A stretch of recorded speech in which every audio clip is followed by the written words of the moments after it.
Welcome, everybody, to the Retirement Success in Maine podcast. It's 2025. Hope you're doing well. My name is Ben Smith. I'm one of your co hosts here on the show. If you want to be a part of our conversation, feel free to reach out to us at Ben Smith at Guidance Point RS, red is in R is in red, S is in socks.com, or find us on YouTube, Facebook, or LinkedIn. You can just search Retirement Success Maine podcast for some more great content there. And now I'd like to welcome the Caitlin Clark to my Angel Reese. Curtis Wister, how you doing All today, right. Curtis? All right. I'm doing well, Ben. I'm doing well. How are you? Doing awesome. I got some. We went through Christmas time. I got some nieces that are all in love with Caitlin Clark. So Yep. I had to throw Understandably. the basketball reference in there. Good deal. So, well, today's episode of the Retirement Success and Maine podcast, really excited about. We're going to explore a topic that's both deeply personal, incredibly powerful. It's how to design your life with intention. And I know as retirees, we've lived a lot of our life, right? As we've done our career, we've spent decades achieving goals and caring for others. But Mhm. now you have the opportunity to reflect on what brings you joy, pride, and meaning. So to ensure that your next chapter aligns with a legacy you want to leave. Yeah. So we're going to be joined today by a life and career coach who specializes in helping individuals clarify their purpose, set meaningful goals, and make the most of every area of life, whether that's relationships, personal growth, or even rethinking how we approach the end of life. From uncovering the moments you're most proud of to exploring what you still wish to experience, we'll discuss how to live a life with no regrets and plenty of intention. So, if you're ready to rediscover what fulfillment means to you and craft a life that truly reflects your values and aspirations, stay tuned. This conversation is one you don't want to miss. Exactly right, Ben. And again, you set it up perfectly there. Like all our shows, we enjoy having guests on. So our guest today, I think, is perfect for this conversation. Our guest is highly regarded holistic life coach and advisor with over 30 years of corporate leadership experience. Our guest was recognized as a top 50 executive at Unum. She has a proven track record of helping individuals achieve transformational growth in their personal and professional lives. Through her coaching business, she helps clients design lives that honor all five key areas of fulfillment. And don't worry, we're going to dive into these, but those five areas are financial, physical, relational, intellectual, and spiritual. Her work is grounded in both professional success and personal transformation. She has led groundbreaking leadership programs such as the Authenticity Program, empowering over 350 women, and her forthcoming book, The Playroom, explores the internal journey to authentic self-discovery. Through her coaching, speaking, and writing, our guest helps people uncover their unique gifts, step into their full potential, and live more intentional, balanced lives. And don't worry, we'll have all the links below to give you all the information on how to reach out to our guest and find more about her. But at this time, please join me in welcoming Sherry Parks to the Retirement Success in Maine podcast. Sherry, thank you so much for coming on our show today. Oh, thank you so much for having me, Ben and Curtis. I'm delighted to be here. And sure, I know you and I go back, and we were on a board together with Litters Volunteers of Maine, and so Yeah, we're really excited for this collaboration because I know we professionally had that collaboration on a board, but to do this is pretty awesome to highlight your business that you have right now and go through that. And I want to just pause everybody to say if you want to check more out after this conversation, go to www.sherryparks.com, or on Instagram, you can find Sherry at Sherry Parks or Sherry.parks.coach. So Yep. you can pause right now, go give Sherry a follow on Instagram, or go to the website and check that out. But Sherry, of course, with all of our shows, we want to get to know you a little bit, and yeah. just kind of hear a little about your journey. So I know you've obviously you have had a journey from being a top 50 executive in a Fortune 250 organization to becoming now a holistic life coach. So what inspired you to make this transition and focus on helping others design more intentional lives? Yeah, thanks so much for the question. My life, when you think about my life, it's really been parallel tracks. So there's been one track that's been this corporate career, which I hugely valued. What an amazing company, amazing opportunity there. And included in that track, I have four sons. So, there was lots of hockey, lots of football, all of that stuff. And then in parallel to that, I've been a seeker. So I've asked a lot of deep questions about why we're here. What is life all about? Those sorts of things. So I've really had this development, very deeply personal development track on the side. It all started to kind of come together about 5 years ago when Pam Erickson and I developed the authenticity program at Unum. And as you said, 350 women went through it, and I loved that work. I mean, it just lit me up. I really loved to see how the women started in the program to where they ended. Many of them got promoted, went on to do amazing things. Some ended up leaving the company. One developed her own herbal company. She's now an herbalist in Scarborough, Maine. So I love that work. It really it fulfilled me. So then just in our life, Scott and I, my husband and I, our kids, three of them are in college, one is post-college. And it was really time to say, what's next? How do we start to make this transition to retirement? We're not ready to retire, but how do I spend my days doing things that I really love to do? And so I ended up leaving Unum. It was a good time and took a year to really get silent and figure out what I want to do. And this is what emerged as like my heart's desire. It's incredible. And I want to kind of just, I guess, keep going through it here. And I know I teased this in the Yeah. intro, but your coaching today, right? You emphasize those five key pillars of life, right? We have financial, physical, relational, intellectual, and spiritual. Can you just take a minute and talk about kind of what those pillars mean to you and why they're so important in creating a and fulfilling life? Yeah. So early in my life, I would say financial was my focus. Hmm. I grew up in Caribou, Maine. I had a great family. My parents provided for us, but I had the desire to want more. And Mm. so I went to Bowdoin College. After Bowdoin, I ended up in New York City in sales. And my focus was really on financial. I wanted financial freedom. I wanted to be able to do what I wanted to do. Mm. Right around like 23, 24, I was lucky enough to uh, qualify for our conference. I found myself in Hawaii at a five-star hotel, and I'm thinking, this is amazing. But I got there and something was kind of missing. I didn't Yeah. feel the fulfillment that I wanted to feel. And so it really, along with this personal journey that I've been on, I read a lot, I thought a lot about it. Have done many, many trainings and deep dives. And what I came to in reading was that these five key areas, when balanced according to your own desires and wants, that is really what leads to fulfillment. Mm. It's been a long journey for me. So that's kind of why it started out. And the five areas, I think they're very personal to people. So how I might think about my financial success could be different than how you think about it, Curtis and Ben. Yeah. So when I work with clients, it's very much a discovery process to help them think it through. But I'll just share what my personal feeling of Yeah. each Yeah. one of Yeah. them Please. is. So when it comes to financial, it's really about freedom. It's Yeah. about peace. I want to be able to pay my bills. I want to be able to travel. I want to be able to, help my kids with college, help my kids with weddings. So it's about giving, travel, and just peace. I don't want to have to worry about the grocery bill. Hmm. I don't need a fan. I don't need a jet or anything like that. I'm a pretty simple person. When it comes to physical, it's around health and vitality. That last year that I was at Unum, I was starting not to be able to move my arm. Okay. And that's what happens to to bodies. We start to break down over time. So that year of getting quiet was also about a year of revitalizing my health. Sure. And that is a major focus. And that slice of the pie the energy towards that has gone up significantly for me in the last year.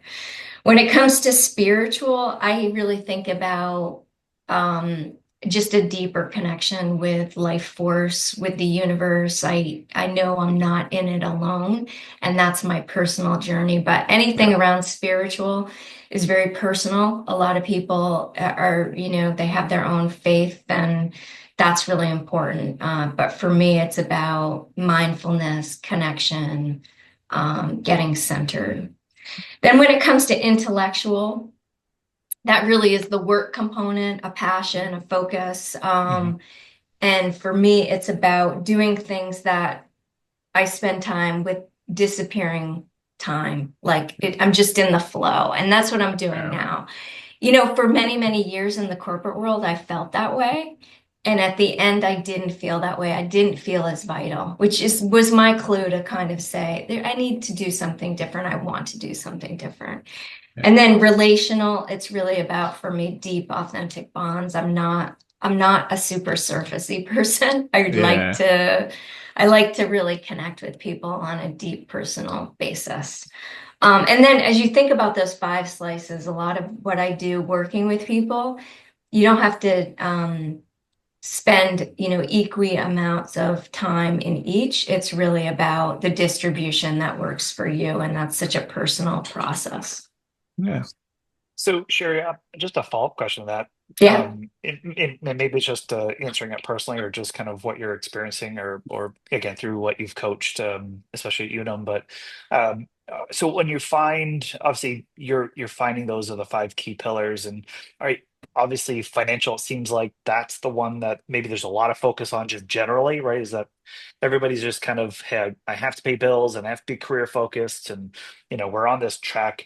Are you finding others that are strong or more focused, and then others that are just generally not as focused on what do you kind of see out there? I guess is the question. Yeah, it's really a mix and it really, a lot of it depends on kind of the age of someone. It, Sure. Hmm. it's appropriate for somebody in their 30s and 40s to have that intellectual pie as you're building, your career, to have that be a major focus. And then once you end retirement, there's an opportunity to maybe have some of the other slices become bigger. I do find that in our society, it's very consumerism driven. And it's really easy to say, well, if I just had that home, well, if I just had this and that, it'll make me happy. And I've never seen that actually make people happy. Yeah.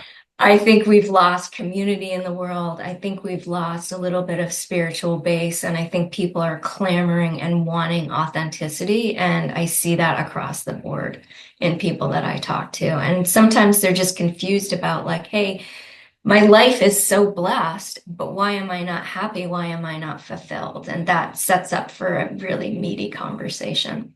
So it's Awesome. across all. Sometimes if people don't have their health, it doesn't matter how many dollars you have in the bank. You don't have the life that you really want. So Sherry, I'll then go into the authenticity theme real quick here, because obviously Yeah. it's if you're coaching others, it's tough to ask them to be authentic if you're not willing to be authentic yourself, right? So I know you're working on a new book called The Playroom. So can you tell us a little bit about that inspiration behind it, what readers can expect to learn from your story of self-discovery when it comes out? Yeah. Yeah. Thanks so much for asking. This is my creative project of the moment, and it's something that has been in me for about 15 years. My Mm. husband even bought books, about writing, and they just sat on the shelf. But it is a deeply personal story about my internal story. I've dealt with food addiction, I've dealt with depression, I've dealt with imposter syndrome. I've dealt with a lot of those things, and it's my journey from that young age of when I kind of cut parts of myself off. So the playroom is actually a room in the house that I grew up in Caribou, Maine. It was the room where the Legos were and the games were, and we watched TV. And there's a scene that's in the book where I remember when I was 4, when I cut a part of myself off, that creative, intuitive side, because there was something in me that just knew it wasn't practical. Mm. And then it's been the journey back to my authentic self and claiming all parts of myself, how I cut myself off, how success was. I mean, I was very driven most of my life. Where did that Yeah. come from? And in some ways it served me, in some ways it didn't serve me. So the book talks a lot about that. And I think in retirement, it's an opportunity for us to take a step back and not make any parts of our life wrong. It all added up to this moment. It all added up to me being able to do this and really help people. But there were decisions that I made that don't serve me anymore. There were beliefs that I had, there were patterns that I had, and it's the process of breaking all that down and really claiming myself to live what I hope to be very vital years into, for a few more decades. I love that, Sherry, and I appreciate the teaser, if you will, into the book. And I can probably confidently say for Ben and I that when that book comes out, we'd love to have you back and talk about it, but definitely want to promote that and let our Yeah. listeners kind of check that out themselves as well.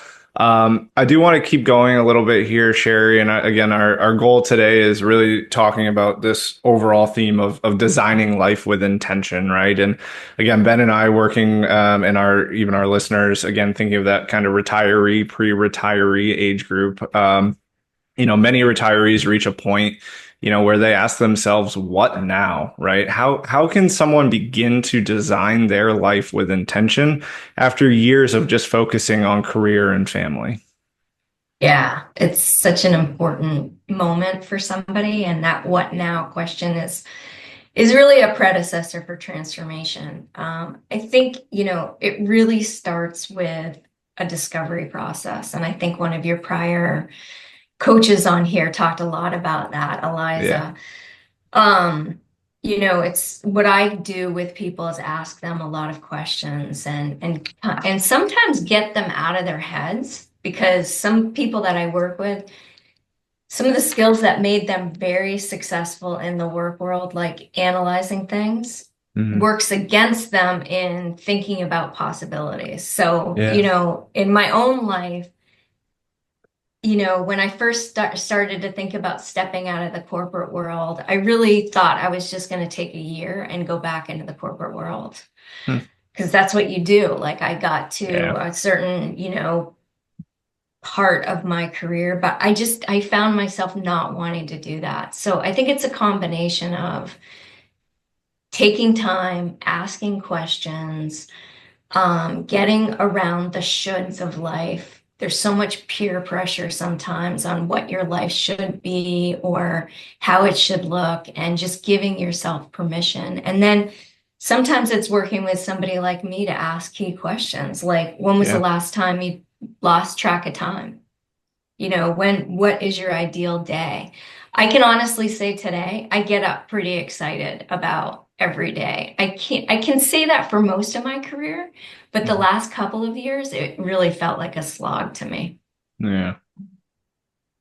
Well, sure. I know, obviously with this theme of designing life with intention, and of course, if we start with maybe end of life and thinking about, hey, I'm reflecting then backwards, and Yeah. kind of going backwards and saying, all right, well, if I look at that, it can probably feel pretty intimidating, but also maybe an opportunity to clarify what really matters. So my question is, how can retirees start to think about the legacy they want to leave and align their actions with that vision?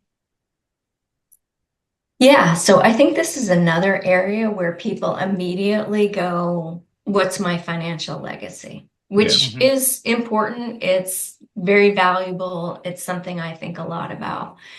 But I also, I'm lucky enough to still have my parents. My parents are in their 80s. They're both still alive and thriving. And, the most important thing that they're going to leave me isn't money.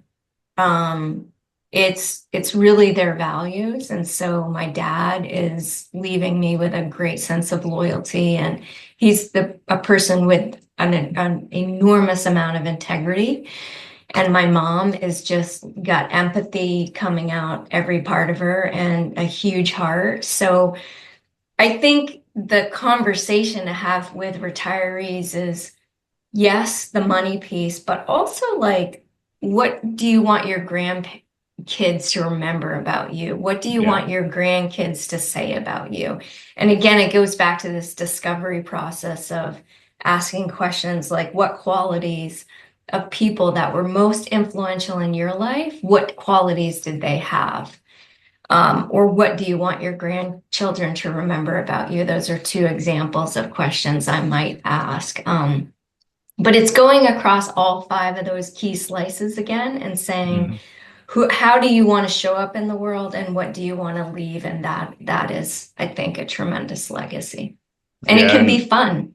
yeah, no, you're exactly Yeah. right, Sherry. And those are things, Ben and I, we hear people say that back to us. Obviously, sometimes, you have to pry a little bit. But even in our world, the money is not the whole story, right? It's a part of it, but you're exactly right. There's a lot more to it in that word legacy. One thing that we see a lot that you often talk about is the importance of celebrating the areas of life where we feel proud, but also acknowledging areas we wish we'd experienced more fully. So, my question for you, how can people use this type of reflection to identify opportunities for growth or fulfillment? Yeah. It's such a great question. It's so like retirement is a mixed bag. Like on the one hand, it's kind of like, hey, here's all the things that I'm really proud of. I was quite successful in this. It's also prime though for a lot of regret. Mm, For a lot of, oh, if I'd known what I knew now, yeah, I would really do it different. And sometimes people can get stuck in that. So it's yeah, really important to start with the positive because we are negative making machines as human beings. We will go to, hey, here's hmm all the stuff that I'm bad at. Um, so it's important to start with, hey, where did you succeed? What are you proud of? And a lot of times, what I'm doing is I'm watching people. I'm watching their body language. I'm watching yeah, them to see what they get excited about talking about because that is where the clue is about defining your life. I think all of us would love a life where we get out of bed every day and say, I can't believe this is my life. right, Well, that's a very individual thing. What I like is definitely going to be different than what you like, Curtis, and what you like, Ben. And it's really, giving yourself permission to talk about what you're proud of and find clues of the things like, oh, yeah, I really love doing this. I lose track of time. Like for me, I love planning. If you want something planned, you want to like work with me because I just love planning. I lose track of time planning. I'm even planning for 2006 already. It's just yeah, my thing. yeah. And everybody has to find their thing. And it starts with, the positive side because it's really easy to get down. It's really easy to say, "Oh, I can't do that. I'm too old, blah blah blah." I love that. Yeah. And sure, I know that, 'cause again, in my career too, I've always the Simon Sinek start with your why, right? Is kind of like Yeah. that, and kind of finding that in your moment of, well, what kind of makes you lose track of time, and just kind of me personally too of these sorts of things where I used to work for a publicly traded bank, and that was great, and I learned a lot, but being an employee and just this is what you need to do, where now I think with Curtis and I, where we have a level of ownership in the organization that we're a part of. There's this direct relationship between our clients and us, and there's really not a whole lot of things that are getting in the way of that relationship, and then being able to then invest our time into efforts like this and be able to have great conversations with folks like yourself. All those things, I think, it just improves the kind of the value of your time and how you're spending it. So I just even though you don't have to get to this pre-retirement or retirement space to kind of find this. And I think that's been my personal lesson of these conversations we've had, especially as you said with Elisa Spain and Amy K. Hutchins and a lot of the coaches that we've interviewed over the years. But again, I know for me personally, that's something really important. And but I want to shift the conversation to maybe just one of the slices specifically is kind of Yeah. the relational piece. And I know for retirees, relationships, whether it be our spouse, children, friends, grandkids, it's really central to happiness, right? And it's something where I know as we're aging, and it's something that's just come along as a theme, is this concept of loneliness continues to come up of, hey, I'm getting older and my network is dwindling and it's harder for us to connect with each other. Technology I'm maybe not up on a little as much, is that the relational part is more and more difficult as we go. So I want to ask the question in terms of you, Sherry, in terms of coaching, how can someone intentionally nurture these relationships in our lives that we find important to us while also staying true to our personal goals, right? Because I could see where we overinvest in relational and then we don't do the things that we personally want to do. So just talk about that balance, and Yeah. also in kind of that slice there. Yeah. Yeah. Thanks for that. Yeah. Relationships I find is one of the most challenging slices because some of the other slices are just you. Yeah. Like if you want to get healthy, it's just you need the discipline to go to the gym and eat healthy food and all of that stuff. Whereas relationships, it can get murky with somebody else because we all bring to those relationships our own specific filter. So I think one is it's about being intentional about how much time you want to spend on relationships versus, really fuel yourself. To me, I can't be a good friend. I can't be a good wife. I can't be a good colleague if I'm not taking care of myself. And so, the foundation of health and that sort of thing needs to be there. But then when you're in relationships, I think it's about taking ownership of yourself and what is your contribution to that relationship. Um, and one of the things that I often talk to clients about is this tool that I use, which is called already always listening. And it's a fancy way of saying, like, what is the filter that you bring to the relationship? So I'll give you an example. So my husband and I, we have a great relationship. He's definitely my lobster. But there are times that I don't feel like I'll say something and he doesn't acknowledge it because he's also a super analytical engineer type who doesn't always feel the need to respond to things, whereas I think everything needs a response.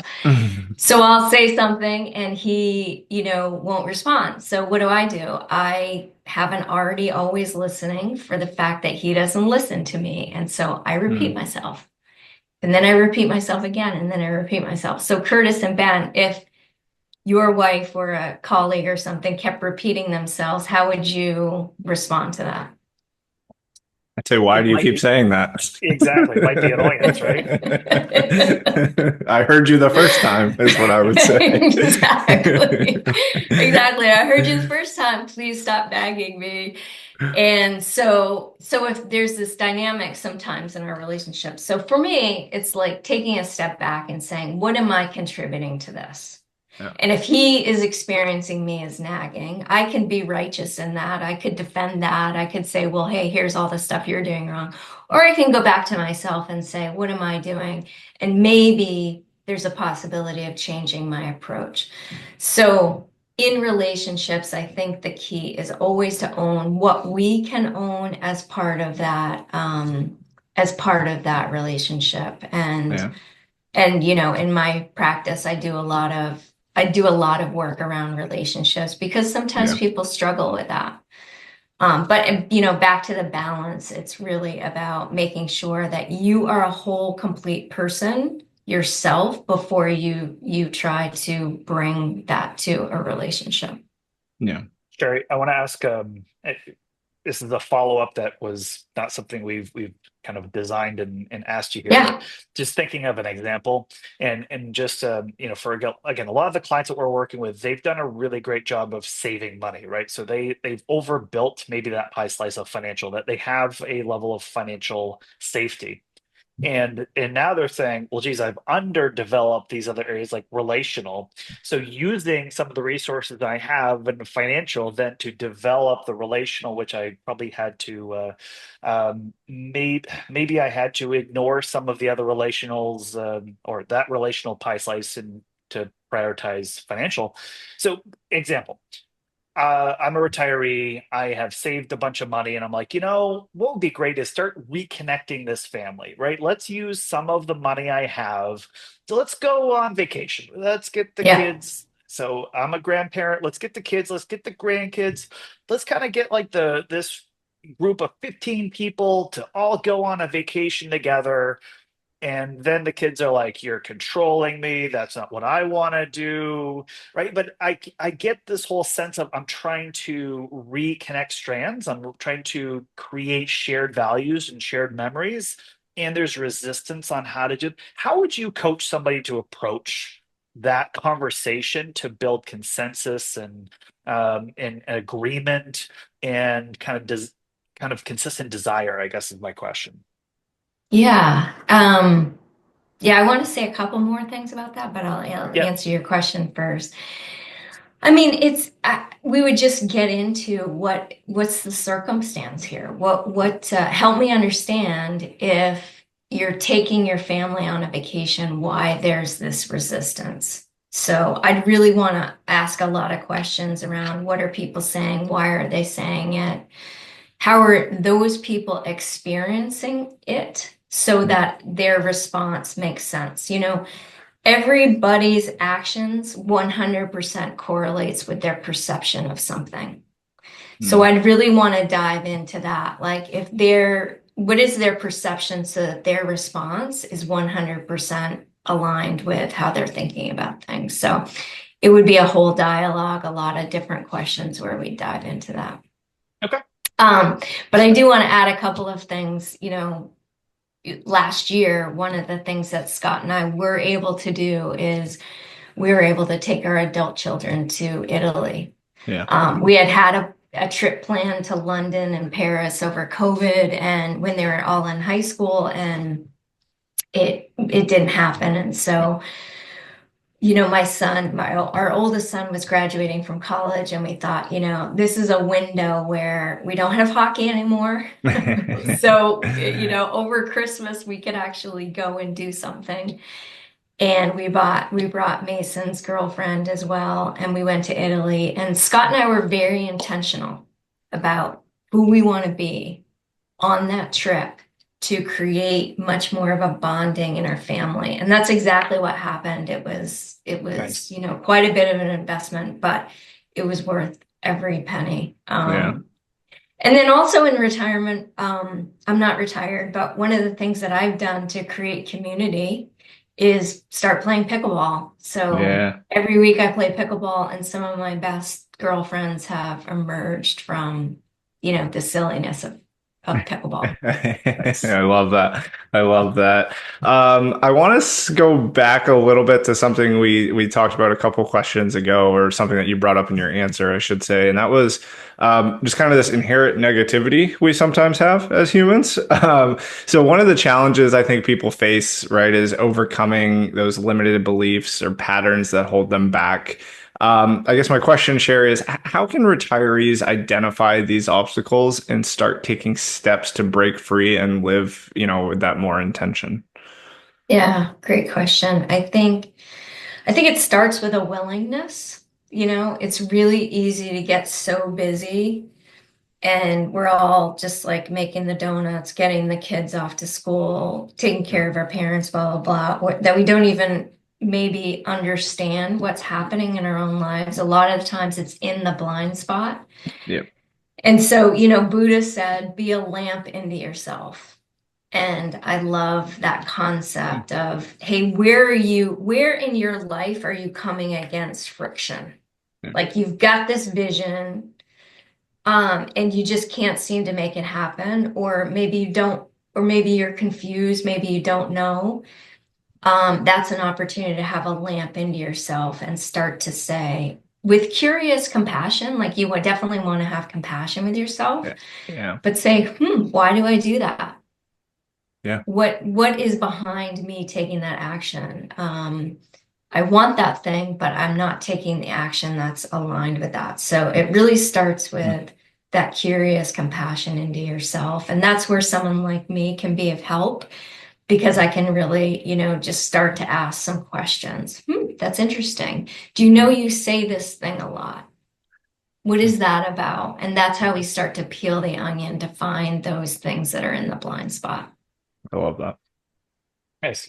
So, Sherry, I know we're talking about these five pillars here a bit, and talking about the importance of balance amongst them. And I could just kind of see where, just again, the clientele we work with, or even myself, right? If I spend so much time focusing on one or two of them, that when I get to retirement, then I'm probably going to do the opposite, right? The pendulum's just going to swing the other way. I'm going to go, well, I'm going to ignore financial. I'm going to go right into physical and relational, because that's where I got to really focus in, and I've not done enough. And now I only do that, right? So I could see Hmm. where I could start kind of going back and forth and doing too much.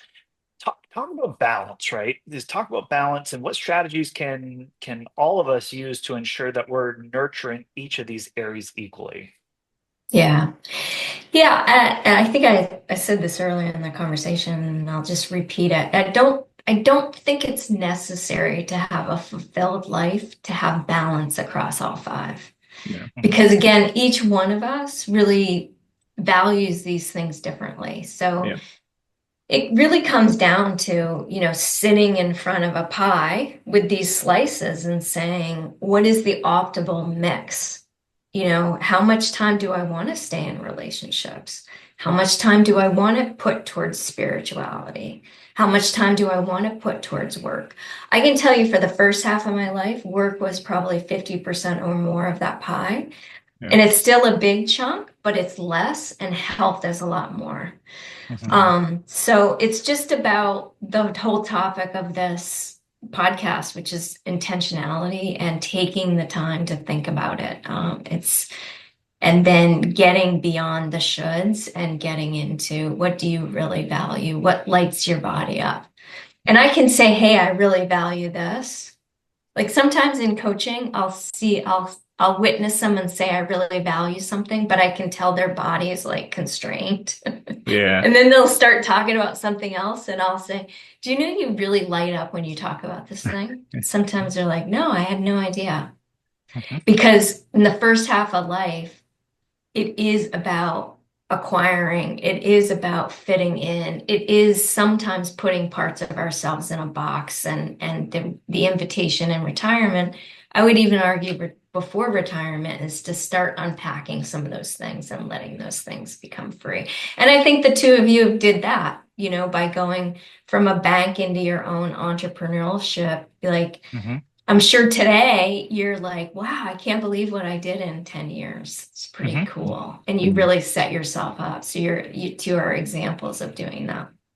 Love that. Thank you for that. Yeah. Yeah, and I just want to point out something you've said a few times now. I think that's worth repeating again is that getting past the shoulds. I think that's really important, and clearly it's something important to you in your practice because it keeps coming up. But that's a good message. I think if there was a small takeaway, I think that's a really good one. I have a question that's kind of a general question in terms of just kind of what you've seen in your practice, I think, and maybe sharing some insight kind of first or second hand there. But the question is, how does intentionally setting personal growth goals, right? Example, maybe learning a new skill or exploring a passion, again, thinking kind of retirees here or somebody with newfound time on their hands. How does that help retirees or anybody find more joy and purpose in this stage of life? Yeah, there's a lot of science behind this that says, hey, if you just sit around with nothing to do, it sounds wonderful for like, maybe a few months, but then you start to lose a part of yourself. So it's really important to set goals, whatever it is, whether it's, pottery or pickleball, or my uncle makes kayaks from scratch. Wow. Um, or, writing a book or doing that. It gives you purpose, it gives you function. And to a human brain, that's an important thing. It's part of our survival, and there's a lot of science behind that. I love that. So, Sherry, I know, and just kind of experiential for us too, is, Yeah, that many of us really don't think about designing our lives until we face major transitions, right? Is to your point, yeah. like that's why we have a show about retirement, is like day one retirement, major transition. Now I'm faced with having to make decisions, right? And in talking about a little bit of, I think what you're doing is kind of staying proactive, right? Is why do I have to wait for a major transition to hit me to then make a life change and say, hey, well, and when I get to 63, then I will go make these changes or, those sorts of things. So how can talk about just staying proactive and how creating a meaningful life rather than reacting to circumstances, right? Is because I know Curtis and I have had obviously a bunch of interviews with folks like I got kidney cancer or I found a brain tumor and then I changed, right? Then which Yeah. again, remarkable circumstance, amazing transformation is what we've seen with these people and Yeah. it's just really inspirational of what they've had to overcome and do. But just thinking about applying it to ourselves of saying, hey, why do I have to wait until I have a brain tumor to then make a transformation in my life? Why can't I just start today? And so kind of talk about that switch of reactiveness to proactiveness here. Yeah, yeah. It's a really simple answer, but it's really hard to do. And the simple Sure. answer is just taking the time to do it. So in business, we're all used to quarterly reviews, we're all used to annual reviews, biweekly one-on-ones where we talk about the work or et cetera. It's Mm. just taking that framework and applying it to your personal life. Yeah. And really asking yourself questions like, where am I fulfilled? Where am I not fulfilled? Like, your body will give you lots of clues. Like the fact that my shoulder started hurting, Yeah. and it wasn't because I was lifting too much weights or anything like that. It was there's something was emerging that was off. Something had served me and now it's off. And so it's really just about claiming the time for yourself and being curious about yourself and creating a structure, like Mm. create a structure with your spouse maybe once a quarter and sit down and say, how are we doing? What are our Yeah. goals? Are they the same goals? Are they different goals? Are we happy? Are we fulfilled? Are we striving for what we want? And just staying consistent with it. It's very simple, very hard to do. Sure, I like that because I think what you're just saying, and just I've heard it in the professional sense a bunch, and I Doug Hall, who was one of the inventors for Procter and Gamble, who was teaching at University of Maine and was leading an innovation engineering degree there. But I've heard him talk several times, and he was saying that look, every 9 days he would do an inventory of what he learned and what he was passionate about in his career. Like if he was not learning and inventing something and really passionate about it, he goes, it's time to move on. It's time to change.